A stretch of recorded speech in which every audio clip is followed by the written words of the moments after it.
Netta sconfitta per 3-0 del Marsala 1912 che tra le mura amiche del Nino Lombardangotta ha ceduto il passo alla Parma, ma brava a capitalizzare al meglio la superiorità numerica per 84 minuti, conquistando meritatamente il primo successo esterno della stagione.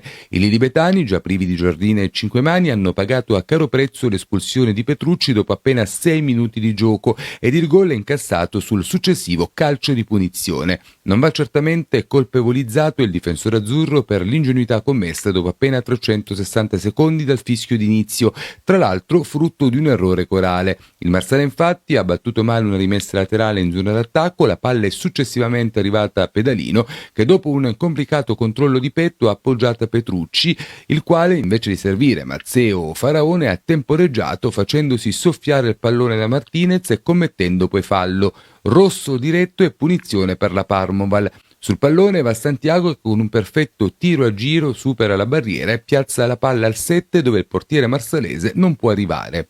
In vantaggio e con un uomo in più i ragazzi di Mister Mutulo hanno approfittato dello sbandamento degli azzurri andando vicini al raddoppio in diverse occasioni, quasi tutte sugli sviluppi di calci piazzati. Al 15° con Faraone superato Sanchez manca il colpo di testa alla buona posizione. 2 minuti dopo Passero si coordina bene in sforbiciata e Martinez da pochi passi non trova la deviazione vincente. Al 22° su un bel cross di Sami, Genesio anticipa Martinez e Cervello calcia alto sulla traversa. Al 24° su una punizione ben battuta da Santiago, Sanchez impatta bene di testa, bella la risposta di Faraone con Genesio che si rifugia in corner. Sugli sviluppi dell'angolo cerca gloria anche Martinez e il colpo di testa termina alto sulla traversa. Al 33° la prima conclusione del Marsala Calcio, Mangiaracina batte velocemente un calcio di punizione, Genesio entra in aria, calcia sul primo palo e trova la deviazione di Chimento, il successivo colpo di testa termina fuori.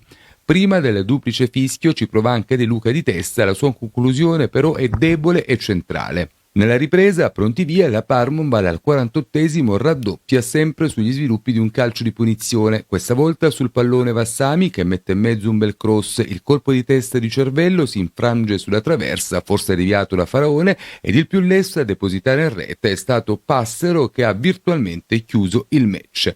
La replica del Marsale è affidata a De Luca che riceve palla, si libera e calcia trovando però il muro di Sanchez.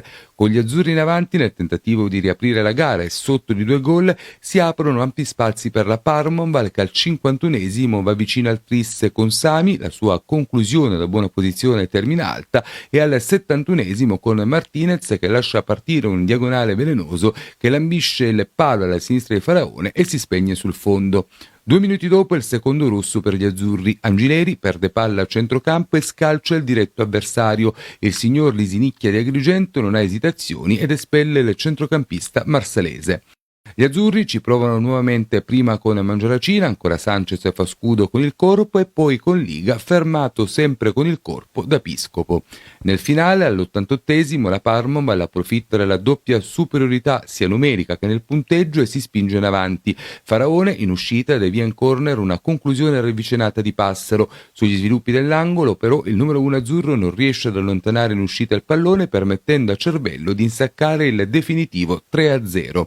Una sconfitta che non ridimensiona certamente le ambizioni della formazione di mister Brucculeri incappata nella classica giornata negativa, con tutte le attenuanti del caso ed uscita tra gli applausi del pubblico marsalese che ha fatto sentire il proprio calore nonostante lo stop casalingo. Il Marsala è adesso atteso da 2 trasferte consecutive in pochi giorni. Mercoledì infatti in programma il recupero con il Casteldaccia e domenica invece la sfida, sempre lontano dal Nino Lombardangotta, con il Misilmeri.